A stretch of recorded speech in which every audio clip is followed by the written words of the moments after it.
சில இடங்கள் காலம் சென்றாலும் மாறாது. அவை அமைதியாகவே இருக்கும், வாழ்க்கை சுற்றி ஓடிக்கொண்டிருந்தாலும். ஒரு சிறிய கிராமத்தில் ஒரு பெரிய ஆலமரத்தின் கீழ் நாட்கள் மெதுவாக நகர்கின்றன. நினைவுகள் இலைகளைப் போல விழுகின்றன. காலை ஒளி மெதுவாக பரவுகிறது. மூடுபனி இன்னும் நிலத்தில் தங்கியுள்ளது. ஆலமரம் அமைதியாக நிற்கிறது, மற்றொரு நாளை பார்த்து கொண்டே. ஒரு முதியவர் மெதுவாக நடந்து வருகிறார். கையில் ஒரு குச்சி.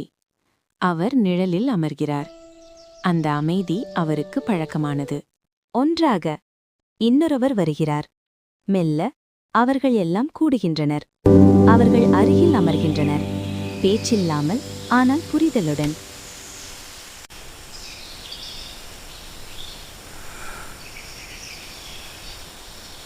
அவர்களை சுற்றி வாழ்க்கை நகர்கிறது. மக்கள் நடக்கிறார்கள், சைக்கிள்கள் மெதுவாக செல்கின்றன, குழந்தைகள் சிரித்தபடி கடக்கின்றன. ஆலமரம் அனைத்தையும் அமைதியாக தாங்குகிறது. சூரியன் மேலே ஏறுகிறது. வெப்பம் அதிகமாகிறது. அவர்கள் சற்று அமைதியாகிறார்கள். நிழல் அவர்களுக்கு ஓய்வாகிறது.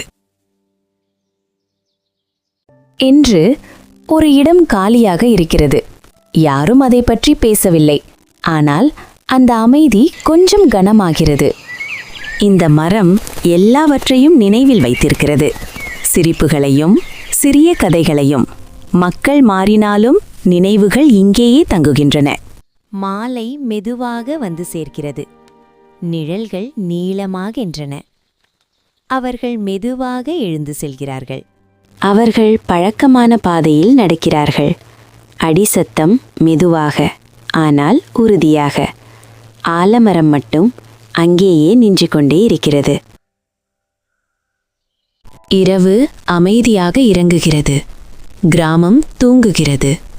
ஆலமரம் அந்த நாளை முழுவதும் தாங்கிக் கொண்டு அமைதியாக நிற்கிறது. நாளை மீண்டும் காலை வரும். மீண்டும் மக்கள் அந்த வழியாக நடப்பார்கள். ஆலமரத்தின் கீழ் யாரோ வந்து சில நேரம் அமர்வார்கள். ஏனெனில் சில இடங்கள் நம்மை பிடிக்காது. அவை காத்திருக்கும், நாம் திரும்பி வருவதற்காக.